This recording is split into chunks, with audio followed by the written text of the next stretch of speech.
At my son's wedding, my new daughter-in-law grabbed the microphone during her speech and said, "My husband's mother is a working-class embarrassment. Thank God he escaped that life." The entire ballroom laughed. Then her mother stood up and added, "Some people are meant to do great things. Others are meant to support them. She's always known her place." My son sat there, silent, but one person didn't laugh, and what he did next changed everything. What's up, everyone? So glad you're here. Do me a favor, smash that like button, hit subscribe, and drop a comment letting me know where you're watching from. Oh, and quick disclaimer, this story has some made-up details to keep things interesting and protect real identities, so any similarities to actual people or places are totally random. But trust me, the life lessons here, completely real. All right, let's jump in. I'm Helen Bradford, 60 years old, a retired elementary school librarian, and a widow. 5 weeks ago at my son's wedding, I sat at a table near the kitchen doors while 220 guests celebrated around me. The ballroom at the Sentinel Hotel was beautiful crystal chandeliers, white roses everywhere, the kind of elegant affair you see in magazines. My son Lucas looked handsome in his tuxedo. His bride Ashton was radiant in a dress that cost more than I make in 6 months. And then she grabbed the microphone. "Helen is a working-class embarrassment," she announced to the room, her voice amplified and confident. Thank God Lucas escaped that life. The laughter that followed felt like a physical blow. 220 people laughing at the woman who raised the groom, laughing at me. But there was one person who didn't laugh. And what he did next changed everything. Before I tell you that part, though, I need you to understand who I was before I walked into that ballroom. You need to know what I sacrificed and why those words cut so deep. If you want to hear this story, if you've ever felt invisible in your own family, please subscribe to this channel. So let me take you back to where this really started. 10 years ago. The oncologist's office had those fluorescent lights that make everything look gray.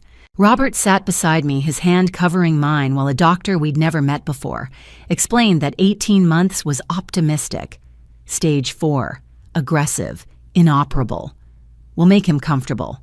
The words didn't feel real. They felt like something from a TV show, something that happened to other people. I was 50 years old and I was about to lose my husband. Robert Bradford had worked at the same manufacturing plant for 28 years. Started on the line, worked his way up to supervisor. Steady paycheck, good benefits, a pension we'd been counting on. He coached Little League on weekends. He grew yellow roses in our backyard, his pride and joy. He called me darling every single morning for 26 years.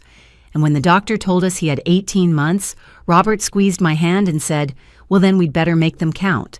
He fought that illness like he'd never fought anything in his life. For 18 months, I watched the strongest man I'd ever known grow weaker. Our son Lucas was 22, finishing his junior year at Portland State. Computer science major, full scholarship, but living expenses were adding up.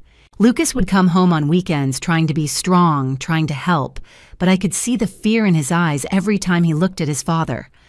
Robert lasted 17 months. 1 month short of the doctor's prediction. By the end, there was $75,000 left from his life insurance policy. Everything we'd built together over 28 years, the house was paid off, thank God, but that was it. $75,000, a number on a page. In those final moments, Robert, in our bedroom, because he'd refused a hospice, said he wanted to be home in the bed we'd shared for 26 years. He could barely speak. His voice was a whisper. But he squeezed my hand with what little strength he had left and looked at me with those blue eyes I'd fallen in love with when I was 23. "Take care of our boy," he whispered. His voice was so thin I had to lean close to hear him.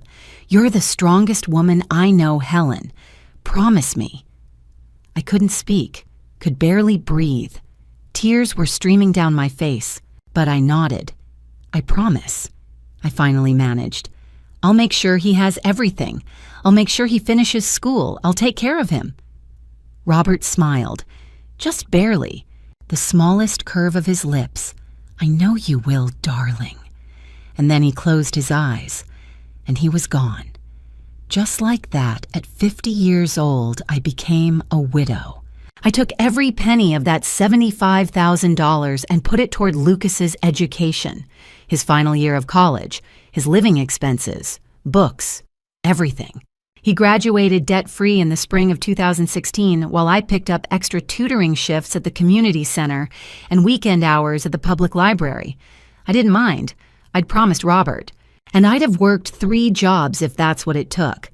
For 10 years, I kept that promise. I sacrificed everything to make sure Lucas had opportunities we'd never had. I watched him succeed, get his degree, land a good job in tech, move up the ladder, make more money than Robert and I had ever seen. And I was proud. So proud.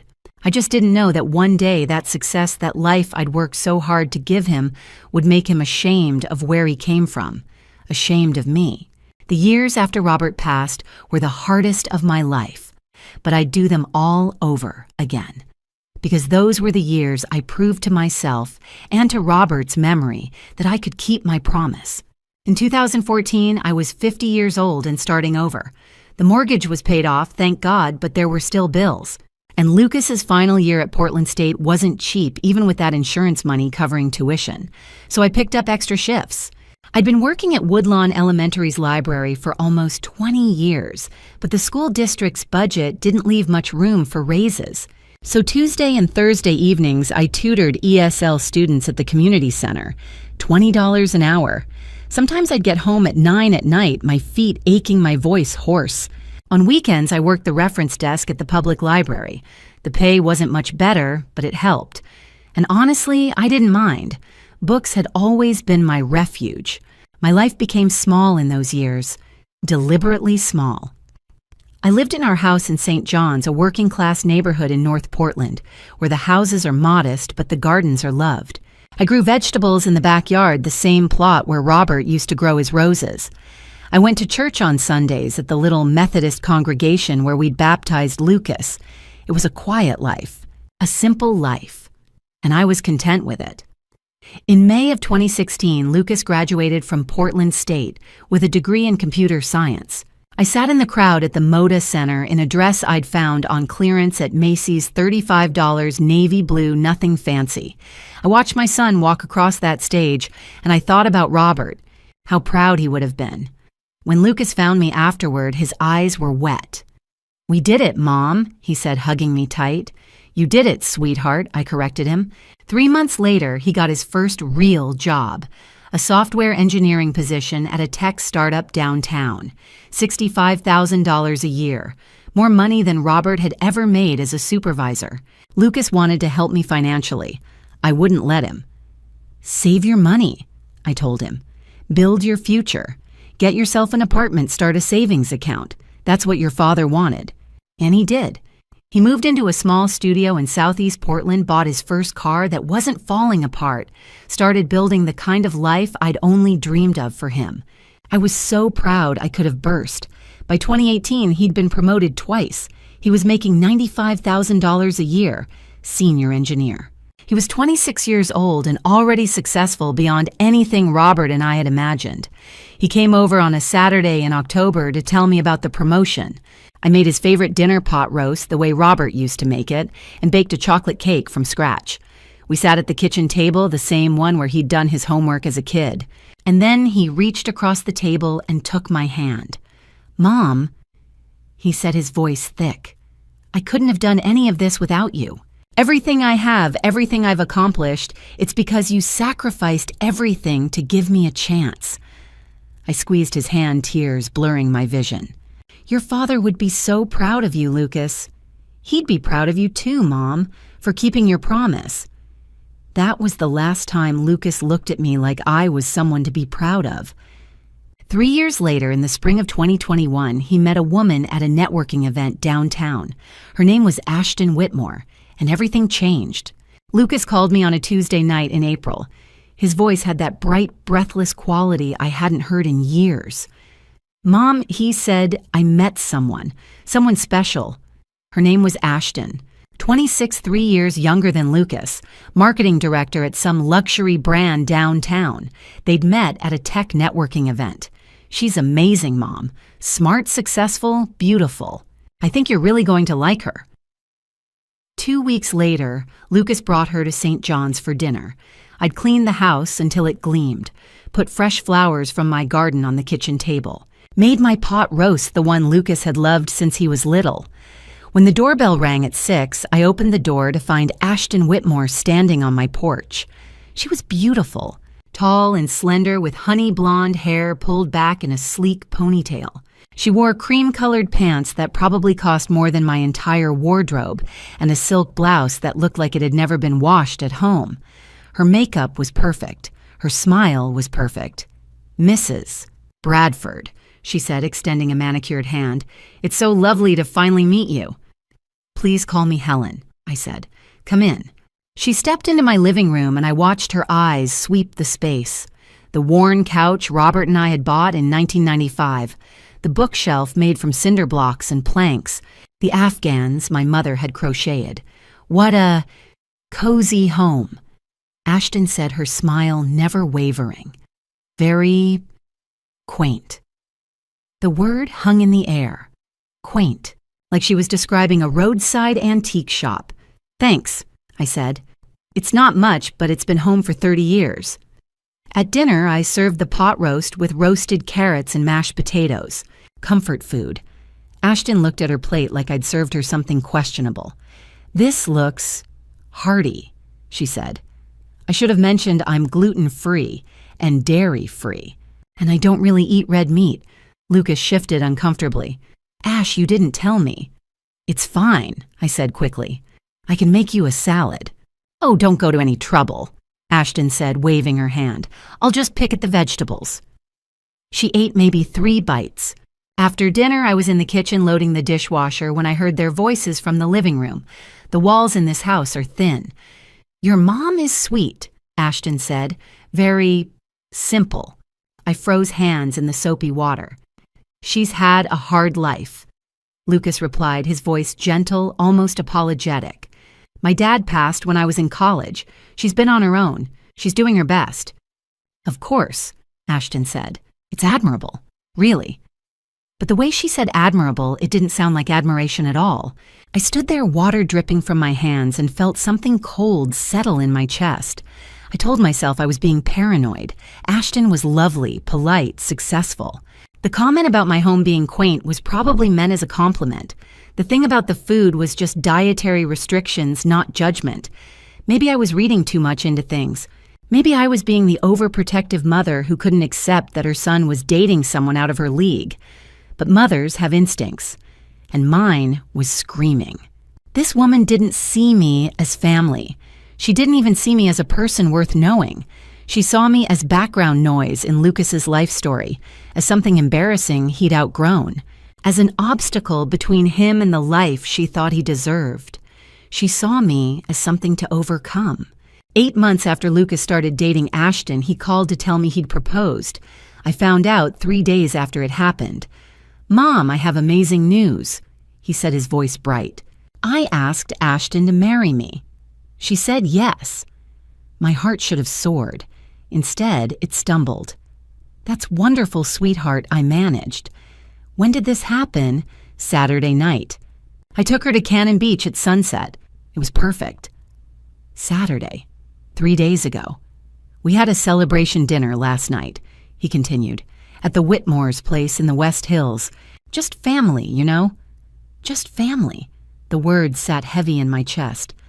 "I'm family too, Lucas," I said quietly. A pause. "I know, Mom. Next time, okay." But there wasn't a next time. 6 months later, the Whitmores threw an engagement party at their estate. This time I was invited. The house was massive, one of those modern places in the West Hills with floor-to-ceiling windows overlooking Portland. The driveway alone was bigger than my entire front yard. Valets were parking cars. A string quartet played on the terrace. There must have been 100 guests, women in cocktail dresses that cost more than my car payment. Men in blazers discussing startups and investments and vacation homes in Bend. I wore a simple navy dress from Nordstrom Rack. $30. I'd spent an hour that morning trying to make it look more expensive. It didn't work. I felt like I was wearing a sign that said, "Doesn't belong." A young woman with a clipboard and a perfect smile directed me to table 16, back corner near the French doors that led to the garden. "Enjoy the evening," she said brightly, already looking past me to the next guest. The people at table 16 were distant Whitmore relatives I'd never met, a retired banker and his wife, a cousin who worked in commercial real estate. They smiled politely when I sat down, introduced themselves, then returned to their own conversations about market trends and someone's new boat. I sat there with my hands folded in my lap, a glass of champagne I didn't drink in front of me, and watched. From where I sat, I could see the head table clearly. Lucas and Ashton at the center, glowing and radiant. Both sets of parents flanked them. Richard Whitmore, tall and imposing in an expensive charcoal suit.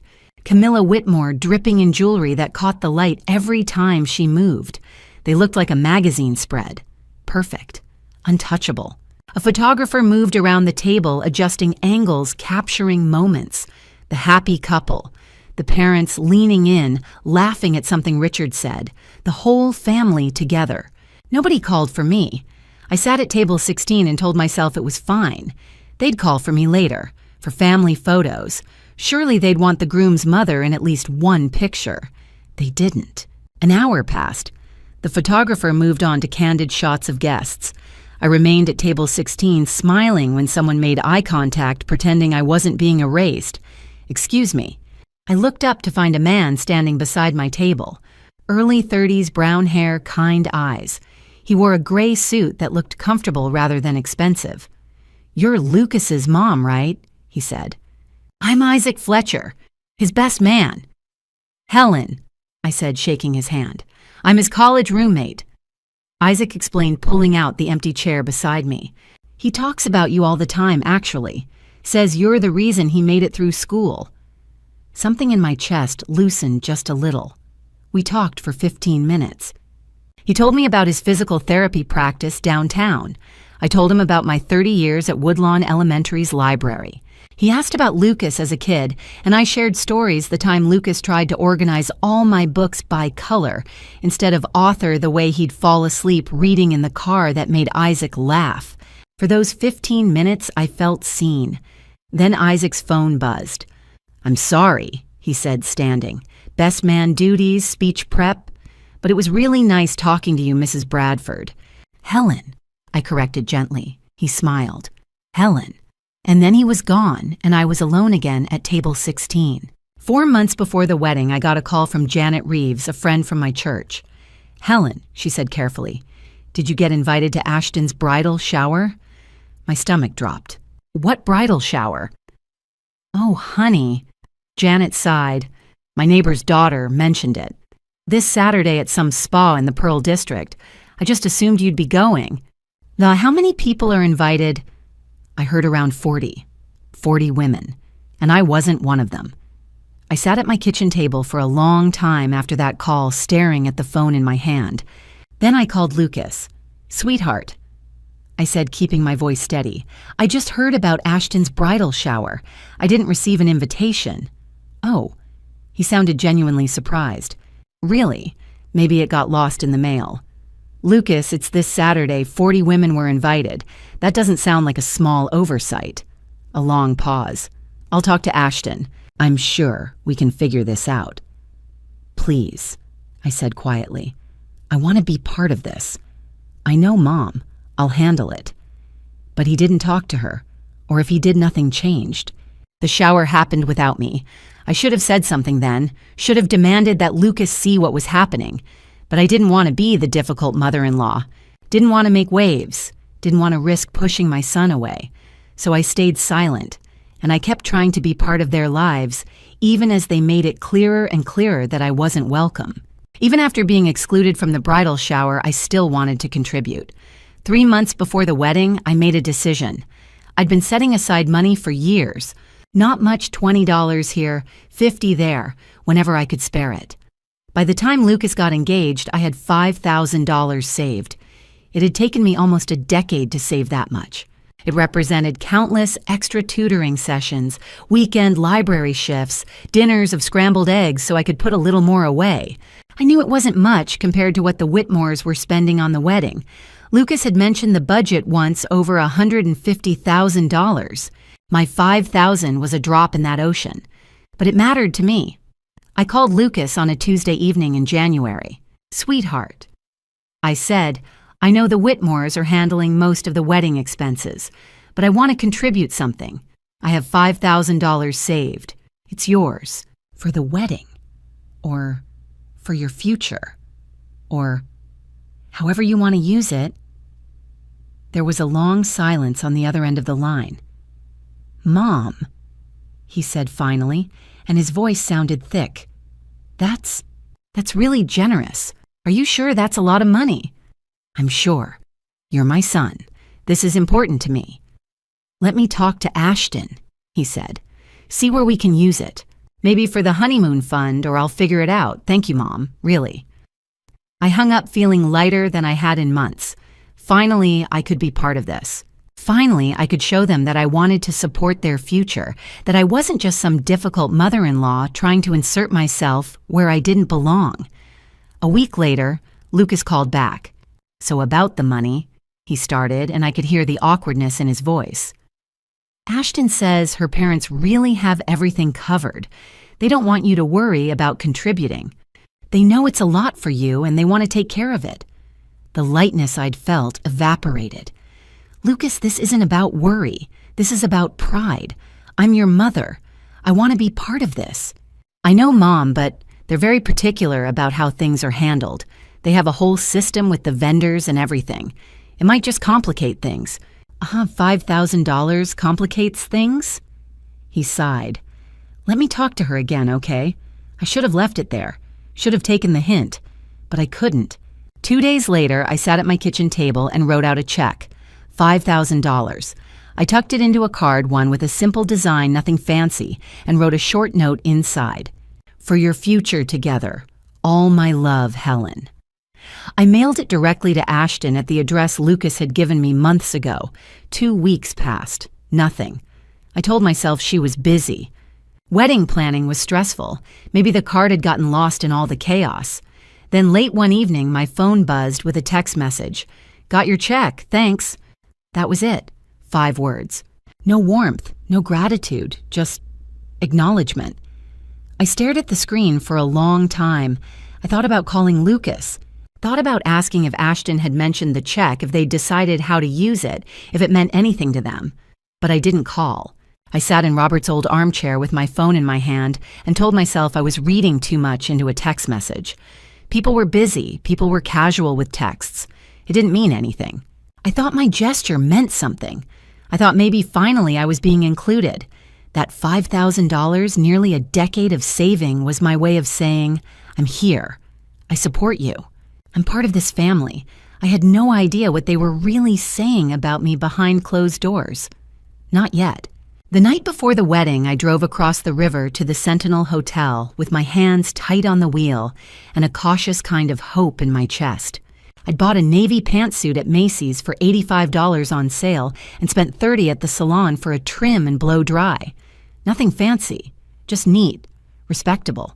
I wanted to blend in, to belong, to be part of this milestone without causing a fuss. The rehearsal dinner was in a private room off the main lobby, maybe 40 people. The Whitmores had flown in family from Connecticut and New York. Lucas's college friends clustered near the bar. I recognized Isaac Fletcher right away. He gave me a small, warm nod from across the room. Ashton stood near the entrance in a champagne-colored dress that probably cost more than my monthly pension. She greeted guests with a practiced smile, air-kissing cheeks, and laughing at all the right moments. When I walked in, her gaze swept over me. The smile stayed in place, but something cold flickered behind her eyes. "Oh, Helen," she said loud enough for the people nearby to hear. "That's a look." I felt my face heat. "I thought it was appropriate." She tilted her head, her expression dripping with false sweetness. "Of course, very librarian chic." A few people laughed, not loudly, just enough to sting. Lucas was standing right there. He heard it. I saw the flicker of discomfort cross his face, but he didn't say anything. He just touched Ashton's elbow gently as if to steer her away, and she leaned into him with a soft, victorious smile. I stood there, frozen, my purse clutched in both hands. Then Isaac was beside me. "That was out of line," he said quietly. I forced a smile. "She's just stressed. Big day tomorrow." "That wasn't stress," Isaac said, his voice firm. "That was mean." I blinked, startled by his bluntness. "You should say something," he added. "I don't want to make things worse." "Worse than what?" He looked at me with something close to frustration. "Helen, there's no middle ground here. Either you matter or you don't." I didn't know how to answer that. Dinner was served at a long table. Ashton and Lucas sat at the center, flanked by the Whitmores and the wedding party. I was seated at the far end next to a cousin of Richard Whitmore's who spent the entire meal on his phone. I picked at my salmon and tried to look like I was having a good time. Across the table, Ashton laughed at something her father said. Lucas smiled beside her, his hand resting on hers. They looked perfect together, happy, like a couple in a magazine, and I looked like the wrong piece in the wrong puzzle. After dinner, I found Isaac near the lobby. "Thank you," I said. "For earlier." He shook his head. "You don't have to thank me for basic decency." "Still," I said softly, "it meant something." He studied me for a moment, then sighed. "You deserve better than this, Helen?" I nodded, but I didn't believe him. Not really. I drove home through the dark streets of Portland, replaying the evening in my head. The insult, the laughter, Lucas's silence. I thought about Robert, about the way he used to look at me when we were young, like I was the only person in the room who mattered. "Never let anyone make you feel small, darling," he'd told me once. But I had let them, over and over again, because I didn't want to be difficult, because I wanted to be liked, because I thought if I stayed quiet long enough, they'd see my value. Tomorrow was the wedding. Tomorrow, I told myself, things would be different. Tomorrow, I'd be part of the family, part of the pictures, part of the celebration. I was wrong. Tomorrow would be worse than anything I could have imagined. On the morning of Lucas's wedding, I woke at 5:30, excited and afraid in equal measure. I laid out the navy dress I'd bought for $120, simple, knee-length, appropriate, and fastened the strand of pearls Robert had given me on our last anniversary, his final gift. I touched them gently the way I used to touch his hand. In the mirror, I whispered, "You look fine." Robert would say, "You look beautiful." I drove myself to the Sentinel. No one had offered me a ride. No one had asked. The ceremony began at 4 o'clock. An usher in a charcoal suit guided me down the aisle. I assumed he'd seat me in the front row or at least the second. I was the groom's mother. That's where mothers sit. But he led me past the first row, past the second, past the third. He stopped at row 8. "Here you go, ma'am," he said politely, gesturing to an empty seat near the aisle. I stared at him. "I'm Lucas's mother." He blinked, confused. "Oh, let me check the seating chart." He walked away. I stood there, clutching my purse, feeling every eye in the room on me. He returned a moment later, apologetic but firm. "Sorry, ma'am. This is correct." I sat down in row 8. Around me were colleagues of Richard Whitmore's, people I'd never met, people who didn't know who I was. When Ashton walked down the aisle, she was stunning, radiant. Lucas looked at her like she was the only person in the world. I felt a pang in my chest, not jealousy, but longing. I wanted him to look at me like that, just once, the way he used to when he was small and I was his whole world. The ceremony was beautiful. I cried, partly from joy, partly from grief. For Robert, who should have been there, for the space I was supposed to occupy but didn't. At 5:30, the cocktail hour began in the grand ballroom. I stood near a tall window with a glass of champagne I didn't drink, watching guests laugh and mingle. I didn't know anyone. No one approached me. Then Janet found me. "Helen?" She looked flustered. "Why aren't you in the family photos?" I blinked. I wasn't called. "You're the groom's mother," Janet said louder than I would have liked. "I know. Then why?" "I don't know Janet." Through the glass doors, I could see them on the terrace. Lucas and Ashton at the center, Richard and Camilla Whitmore on one side. The bridesmaids and groomsmen fanned out behind them. The photographer moved between them, adjusting poses, checking light. They looked perfect, like a magazine spread, like a family, and I stood inside looking out. Lucas glanced toward the window. Our eyes met. I saw it gilt, clear as day, but he didn't move, didn't wave me over, didn't say a word to the photographer. He just looked away. Janet grabbed my arm. "This is ridiculous. I'm going to say something." "Don't," I said quickly. "Please, not today." "Helen, I don't want to make a scene." She stared at me, her expression a mix of anger and pity. "You're too good for them." I wasn't sure that was true, but I nodded anyway. When the seating chart was announced, I found my name. Near the kitchen, far from the head table, far from the Whitmores, far from Lucas. It was the farthest seat from family you could have without being asked to leave. I stood there for a long moment staring at my name on the card. My hands were shaking. A server passed by with a tray of hors d'oeuvres.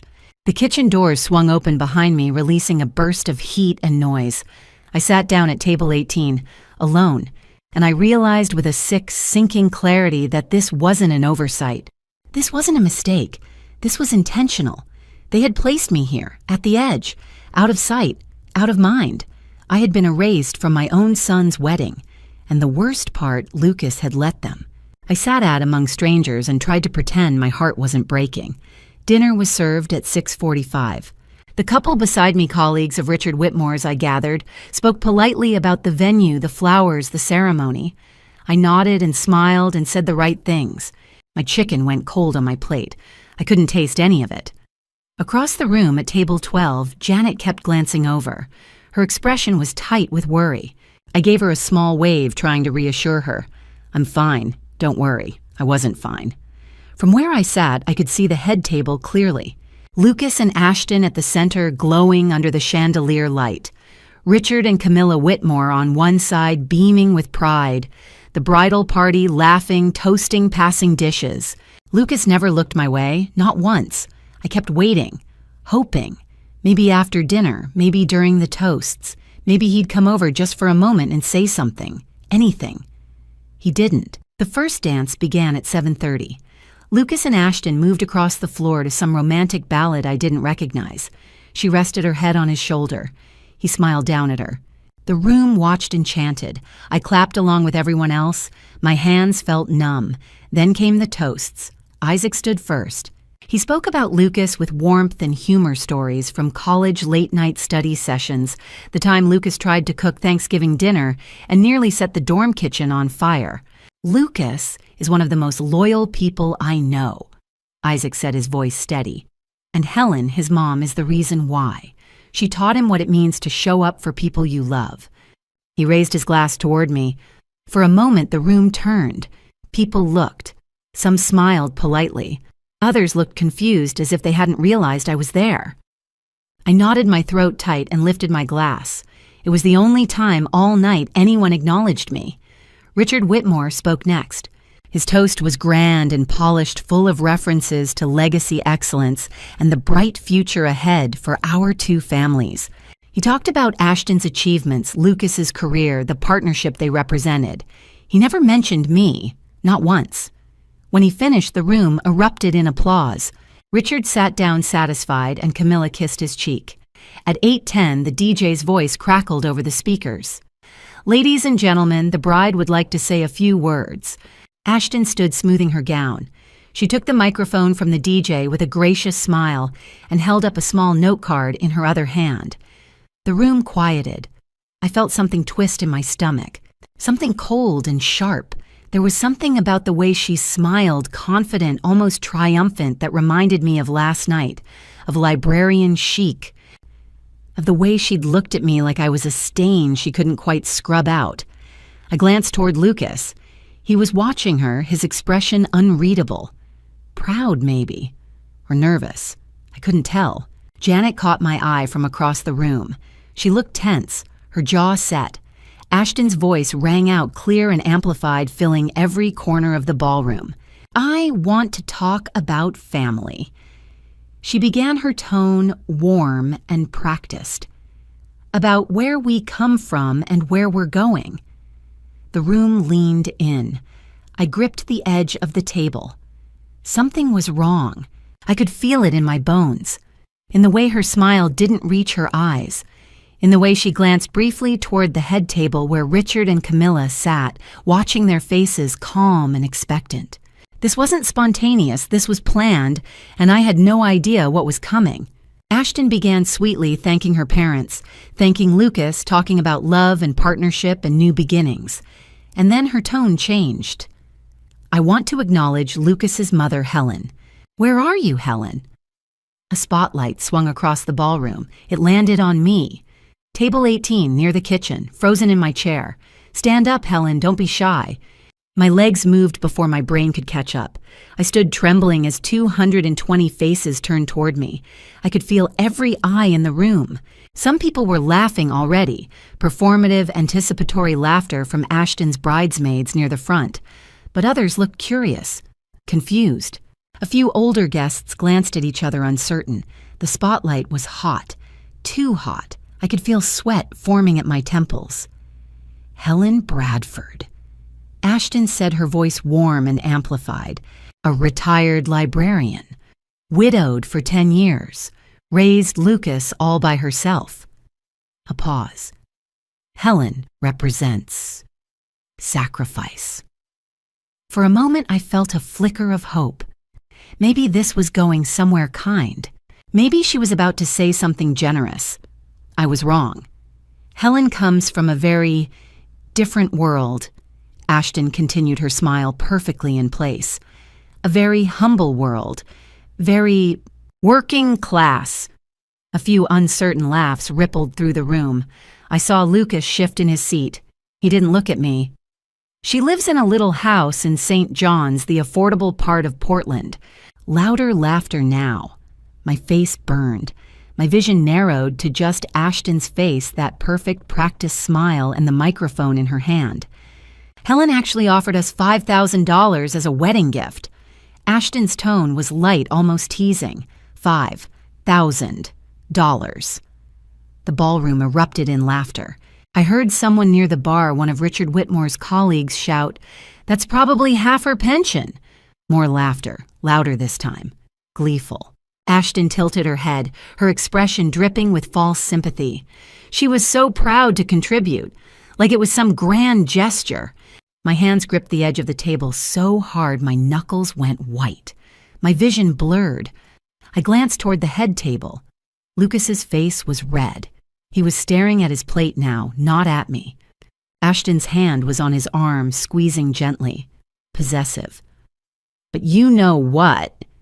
Ashton went on, her voice rising with theatrical warmth. Helen taught Lucas something incredibly valuable. She showed him exactly the kind of life he needed to escape. A beat. The room held its breath. The small house, the simple job, the mediocrity. The silence lasted only a second, and then the laughter came again, harder this time, meaner. I saw a woman at table 6, an older colleague of Lucas's, look down at her plate, uncomfortable. But the people around her were laughing, clapping even. And then Camilla Whitmore stood. She moved with the kind of confidence that comes from a lifetime of being listened to. She took the microphone from Ashton with a practiced smile and turned to face me directly. "Helen, dear." Camilla said, her voice smooth and cutting. "There are people in this world who are meant to do great things. And then there are people who are meant to support those people." She paused, letting the words sink in. "You've always known your place. That's admirable." The laughter exploded. It wasn't polite anymore. It wasn't nervous. It was gleeful, cruel, performative. I stood there under the spotlight, unable to move, unable to breathe. My heart was hammering so hard I thought I might collapse. Ashton took the microphone back, her smile victorious. "So let's raise a glass," she said, lifting her champagne flute high, "to Helen Bradford. The woman who taught my husband that hard work can help you escape where you started." She paused, her eyes sweeping the room. "Thank you, Helen, for being a cautionary tale." 220 glasses lifted. Applause thundered through the ballroom. Some people were cheering. I tasted bile. My ears rang. The champagne I'd barely touched sat bitter on my tongue. I looked toward the head table one last time. Lucas's face was flushed, red. Ashton was squeezing his hand, leaning into him, whispering something that made her smile widen. He was staring at me now, and in that look I saw it. Not surprise. He had known. He had known this was coming, and he had let it happen. My son, the boy I had worked 3 jobs to put through college, the boy I had given everything for, had sat there and let his wife tear me apart in front of 200 people for entertainment. Ashton sat down beaming and kissed Lucas on the cheek. The room buzzed with conversation as if nothing had happened, as if I hadn't just been gutted in front of everyone. I tried to sit, but my legs wouldn't work.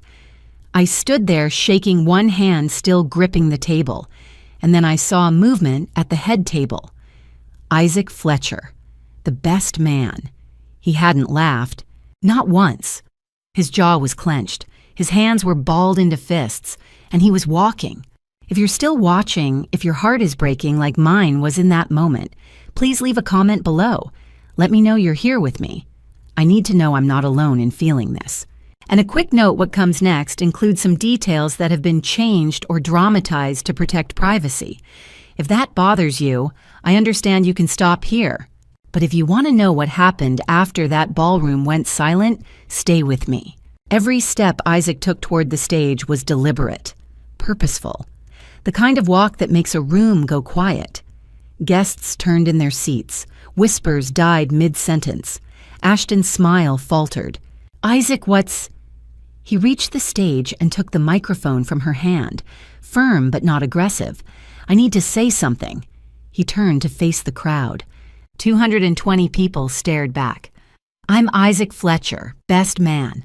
I've known Lucas since college, and I've known Helen Bradford almost as long. My tears were falling now. I couldn't stop them. When I was 20, Isaac said, his voice steady, I was in a car accident, shattered my femur, nearly lost my leg. I spent 6 weeks in a hospital in Portland. The room was silent. Lucas visited me once, right in the middle of midterms. I understood. He was busy. Finals were coming. It's fine. A pause. But Helen Bradford visited me 12 times. My breath caught. Each trip was 3 hours round trip from St. John's. She brought books, soup, sat with me during physical therapy sessions when I wanted to quit.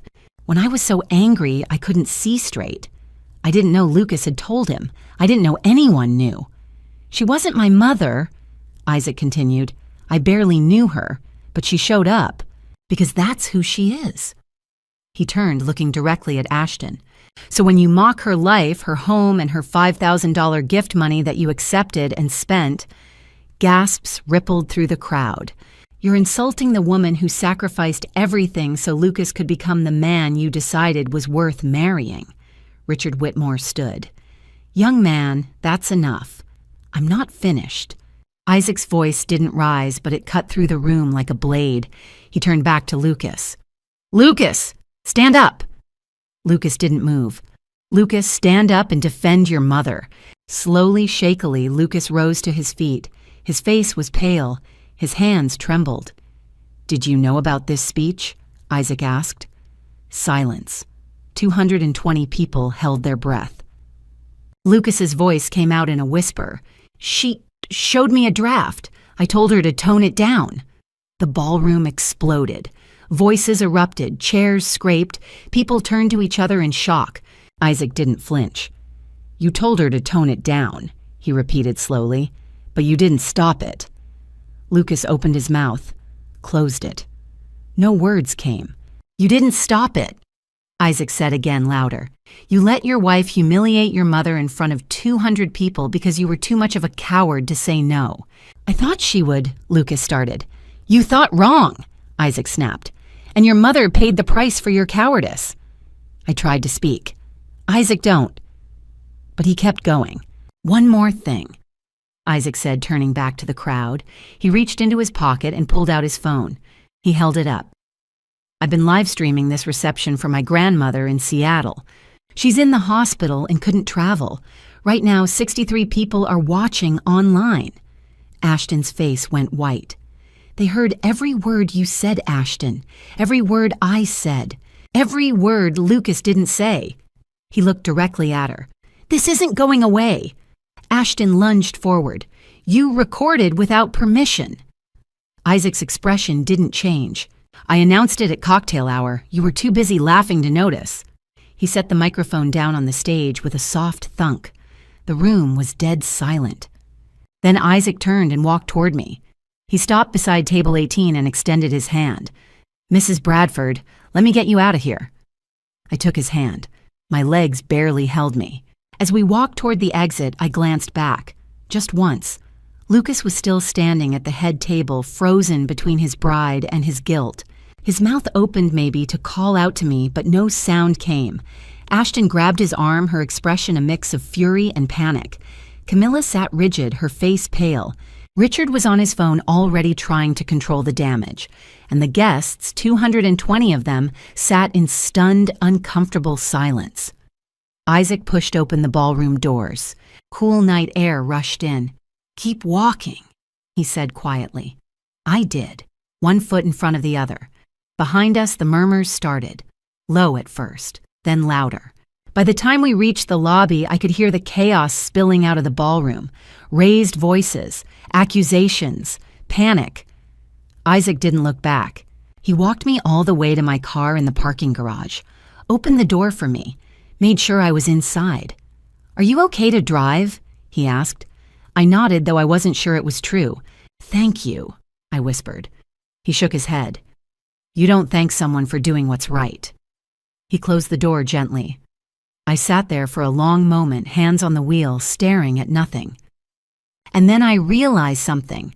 My son had made his choice. He had chosen Ashton, chosen approval, chosen comfort over courage, and I had to choose too. Isaac drove me home in silence. What do you say to someone whose world just collapsed?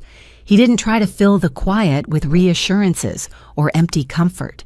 He just drove his hands steady on the wheel, his presence solid and calm. At 9 o'clock, he pulled up in front of my house in St. John's. "Do you want me to stay?" he asked. "I can sleep on the couch. I don't think you should be alone right now." I shook my head. "I need to be alone." He studied me for a moment, then nodded. "Strength isn't never falling apart," he said quietly. "It's what you do after." I couldn't speak. My throat was too tight. Isaac got out, walked around, and opened my door. Then he did something I didn't expect. He hugged me, not a polite, brief hug, a real one, the kind Robert used to give me when the world felt too heavy. I broke. I cried into Isaac's shoulder, deep, ugly sobs I'd been holding back all night. He didn't pull away. He just stood there steady until I had nothing left. "You deserved better," he said softly. "You still do." Then he got back in his car and drove away. I walked into my house and kicked off my shoes. The silence was deafening. On the mantel sat a framed photo, me, Robert, and 5-year-old Lucas at Cannon Beach in 1992.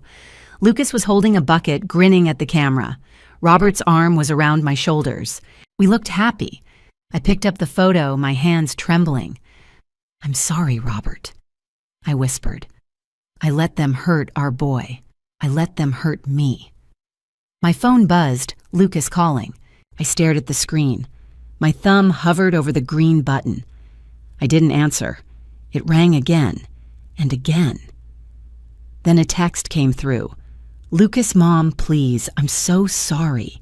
I didn't know she'd be that cruel. I typed back, "You knew enough," but I deleted it before sending. Another call. Ashton. I blocked the number. Another. Richard Whitmore. Blocked. A text from Camilla Whitmore. "You're overreacting. It was a joke. Tell your friend to take that video down." Blocked. By midnight, I had 53 missed calls. At 1 in the morning, Janet texted, "Janet, I'm here when you're ready." Me. Not yet. I changed into my nightgown and lay in bed staring at the ceiling. Robert's voice echoed in my head. "Take care of our boy, darling." I had. I'd given Lucas everything. My time, my money, my pride, and he had let his wife destroy me in front of 200 people. I did take care of him, I said aloud to the empty room. But who's going to take care of me? The silence didn't answer. I didn't sleep. I lay there replaying the night. Ashton's voice, the laughter, Lucas's guilt-stricken face, Isaac's defense, the drive home. The realization that my son, my only child, had chosen comfort over courage, chosen a woman who saw me as a punchline, chosen silence over standing up for the person who gave him everything. At 9:15 the next morning, my phone buzzed, a text from Janet, 3 screenshots attached, and one line that made my stomach drop. Janet, Helen, you need to see this. I'm so sorry. The first screenshot loaded. A group chat. Wedding planning. Ashton's name at the top, 4 bridesmaids below, and a message from 2 weeks before the wedding. Ashton, OMG, I finalized my speech. It is brutal. I scrolled. 47 messages. A voice memo from Ashton. I pressed play. Her voice bright and cheerful, reading the full draft of her speech. It was worse than what she'd actually said. Crueler. More specific. Lines about my pathetic wardrobe, my embarrassing attempts to fit in, the way I clung to Lucas like he owed me something. I stopped the recording. My hands were shaking. Courtney, make the old hag cry Ashton. That's the goal. If she cries, Lucas will be too embarrassed to bring her around again. Tiffany, what if Lucas gets mad? Ashton, he won't. He's too weak. I showed him an edited version. He barely pushed back. I covered my mouth. A photo. My $5,000 check. Ashton, old lady, thinks this is a fortune. Courtney, did you even deposit it, Ashton? Oh yeah, paid for 2 Botox appointments. Laughter emojis, dozens of them. Ashton. By the end of the night, Helen will know she doesn't belong. Tiffany Savage. I love it. Ashton. She's trash. Blue collar. Peasant class. Lucas deserves better than that legacy. More replies, more slurs, more cruelty. Words I won't repeat. I dropped the phone. I ran to the bathroom and threw up. Again and again. Until there was nothing left. I collapsed onto the floor, my back against the tub, my body shaking. This wasn't a mistake. This wasn't stress or nerves or poor judgment.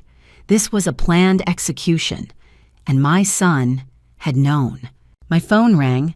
Lucas. I stared at the screen for a long moment. Then I answered. Mom, thank God you knew, I said. My voice was flat, empty. Silence. Mom, you knew about the speech. She showed you a draft. You knew she was going to humiliate me. The draft she showed me was way lighter. Lighter. I repeated slowly. So a little humiliation was acceptable. I should have... Yes, I snapped. You should have stopped the wedding. You should have protected me. You should have been a man. Mom, I love you. Do you? My voice cracked. Because love protects Lucas. Love shows up. You sat there and let it happen. He was crying now. I could hear it in his breath. What do you want me to do? He whispered. Turn back time, I said quietly. Be the man your father raised you to be. A pause. Since that's impossible. I continued. Leave me alone, Mom. I hung up, and then I blocked his number. My phone rang again immediately. Janet, I answered. Did you see them? She asked. I saw. Now what are you going to do? I don't know, I said. My voice was hollow. But I can't keep letting people treat me like I'm disposable. You're worth 10 of them, Janet said fiercely.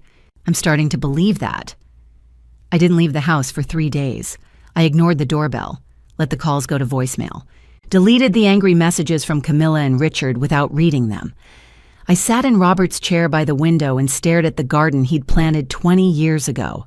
The roses were blooming, bright and defiant. On the 3rd day, Tuesday night, there was a knock at the door. Not the doorbell, a knock. Firm. Deliberate. I stood slowly, my legs stiff from sitting too long. Through the peephole, I saw him, Lucas. I almost didn't open the door. It was 7:30 in the evening. The sky was black. The porch light flickered, but something pushed me forward. When I opened the door, I saw my son standing on the porch, looking like he hadn't slept in days. His hair was a mess. His eyes were bloodshot. Stubble covered his jaw. His shirt was wrinkled untucked. "I told you to leave me alone," I said. "I left her," Lucas said. I blinked. "What?" "I left Ashton. I found the group chat. The real one." "Mom, I didn't know it was that bad." I stepped aside. "Come in." In the living room, Lucas sat on the couch. I sat in Robert's chair deliberately, keeping distance. "Talk," I said. Lucas rubbed his face. "Friday, I found her iPad. She'd left it unlocked. I saw the group chat icon and I read everything." He looked at me, his eyes red-rimmed. "She called you trash mom. She said she married me to upgrade from the working class. She said you were an embarrassment she needed to erase." I said nothing. "I confronted her," Lucas continued. "She didn't even apologize. She said I'd be nothing without her, that I came from nothing." His voice cracked. "I told her I'd rather come from nothing than become nothing, and then I left." "Where are you staying?" I asked. "A hotel. I filed for annulment this morning." I sat back in the chair, Robert's chair, the one he used to sit in when Lucas came home from school with problems he couldn't solve. Lucas leaned forward, elbows on his knees. "I don't deserve your forgiveness, but I'm sorry." I felt tears slide down my face. I didn't wipe them away. "You knew about the speech," I said quietly. "I did. You stood there and watched her destroy me." "I did." "Your father would be ashamed." Lucas flinched like I'd struck him. "I know. I'm ashamed too." "Then why didn't you stop her?" My voice rose. "Why didn't you stand up and say no? Because I was a coward," he said, his voice breaking. "I told myself it wasn't that bad. I convinced myself it was just nerves, just wedding stress. I prioritized not making a scene over protecting you." "That's not good enough." "I know." I stood and walked to the window. Outside, the street was quiet, dark. 10 years, I said softly. 10 years of sacrifice. The first time you had to choose between me and a better life. You chose the life. I'm trying to choose right now, Lucas said. I turned to face him. "You're here because you found evidence," I said. "Not because you stood up in that ballroom. You're here because being guilty is more convenient now than staying silent was then." He didn't argue. "So what do I do?" he whispered. "How do I fix this? I don't know if you can." He looked up at me stricken. "Are you saying you don't want me in your life anymore?" "I'm saying I need time," I said. "Space to figure out who I am when I'm not bending myself into shapes for you." How long?" "I don't know, weeks, months, maybe I'll call.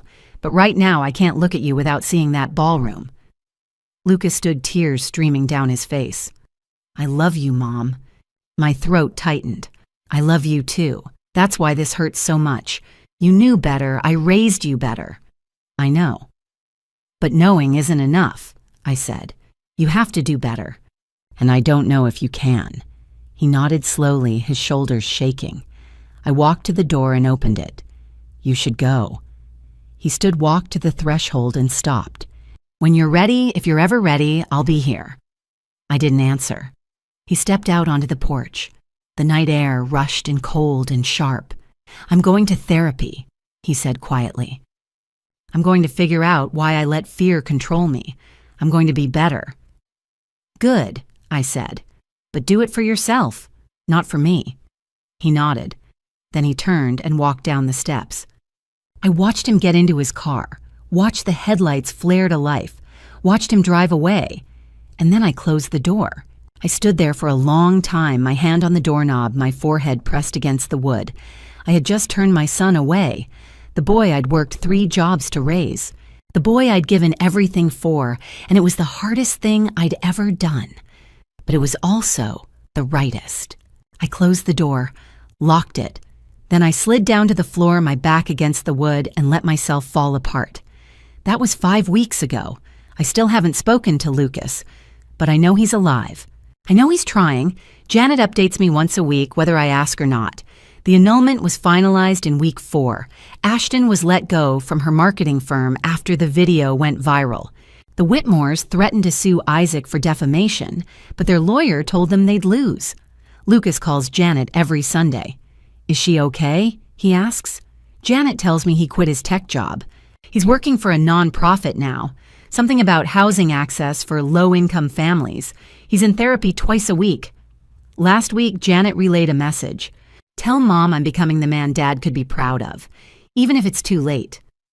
I didn't respond, but I didn't ask her to stop telling me either. I've been seeing a therapist too. Dr. Morgan Hayes. She's kind patient and doesn't let me get away with anything.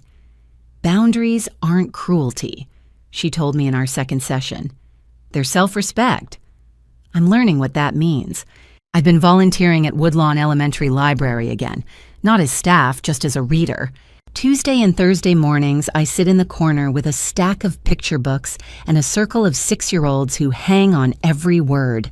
Last week, a little girl named Amaya asked me, "Miss Helen, why do you always smile when you read to us?" I didn't have an answer then, but I do now, because for the first time in a long time, I'm doing something just for the joy of it. Not because someone needs me, not because I'm proving my worth, just because it makes me happy. The community has been kind. Cards from former students, letters from parents whose kids I helped learn to read, more than 50 thank you notes from the library, over 80 from people at church. I joined a book club, made a friend named Margaret who's also estranged from her daughter. We meet for coffee on Saturdays and talk about everything and nothing. I bought a red dress and wore it to church last Sunday. It felt bold, defiant, free. I planted roses in the backyard, yellow ones, the kind Robert loved. Right now I'm sitting at my kitchen table typing this story. My phone buzzes. A text from Lucas. I unblocked him 2 weeks ago. I don't reply, but I read them. Lucas, Mom. I planted roses at my new place. Yellow ones. Like the ones Dad used to grow. They remind me of you. I hope you're okay.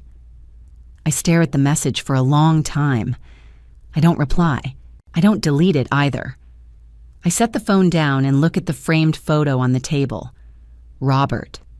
Lucas. Me. Cannon Beach, 1992. I kept my promise. I whisper. I took care of our boy. But now I'm taking care of myself, too. You'd understand. Outside the sun is setting. The roses are blooming. I walk out into the garden hose in hand and water them slowly, one by one. The air smells like summer, like hope. And I realize something. I don't know if Lucas and I will ever fully heal. Maybe. Maybe his actions will rebuild what his silence broke. But my healing doesn't depend on him anymore. That's the most powerful thing I've learned. If you've ever been made to feel small by people who were supposed to lift you up, you're not overreacting. You're not too sensitive. You are not the problem. Boundaries aren't walls, they're doors.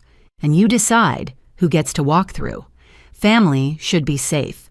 If yours isn't, you have the right to step back. You teach people how to treat you by what you tolerate. I tolerated disrespect for too long. I won't anymore. And neither should you. I don't know what happens next. Maybe Lucas and I will sit down one day and talk. Maybe he'll show me those yellow roses. Maybe I'll forgive him. Or maybe I won't. But either way, I'll be okay. Because I've learned something Robert tried to teach me 20 years ago, something I forgot along the way. I am enough.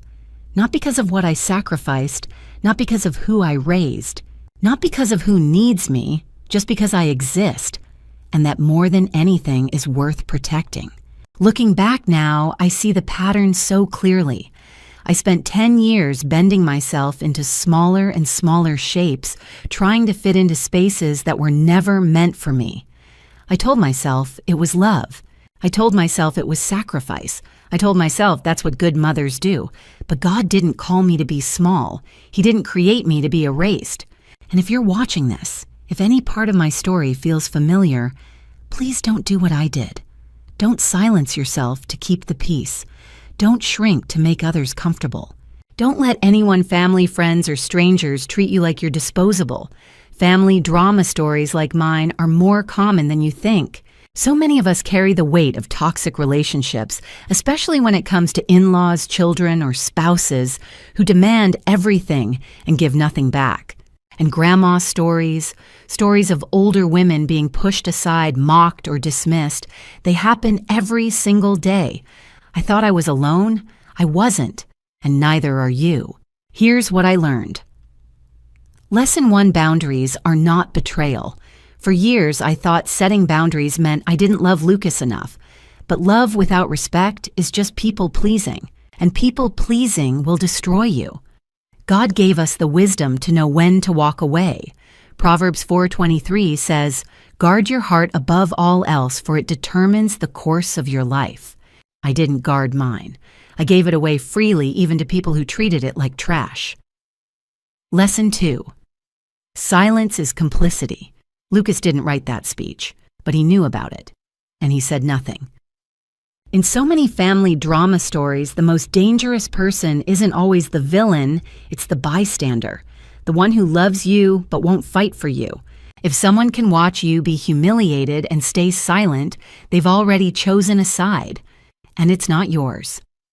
Lesson 3: you teach people how to treat you. I tolerated disrespect for too long. I accepted crumbs and called it love. I let Ashton, Camilla, and even Lucas treat me like I was less than because I was afraid of losing them. But you can't lose what you never truly had.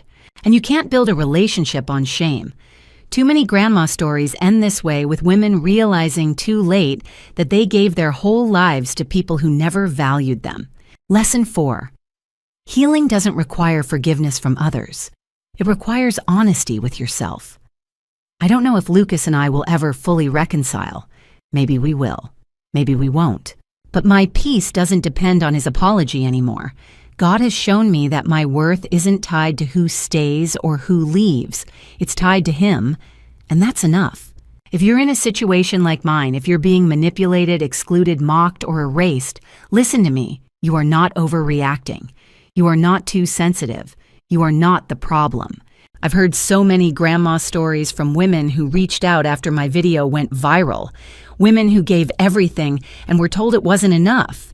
Women who were shamed for their class, their education, their past. Women who were loved conditionally. These are the same patterns we see in family drama stories across generations. Control, exclusion, and emotional manipulation disguised as family loyalty. Don't let that be your story. Stand up, speak up, set boundaries, walk away if you have to, and trust that God will hold you through it. Thank you for listening to my story. If it helped you in any way, please like, share, and subscribe. And if you have your own family drama stories or grandma stories to share, I'd love to hear them in the comments. You're not alone. Final note: this content contains dramatized storytelling elements for educational purposes. Some details are fictionalized, but the core lessons about recognizing financial and emotional abuse are real. If this style isn't for you, that's okay. Please seek content that better fits your needs. May God bless you, and may you always know your worth.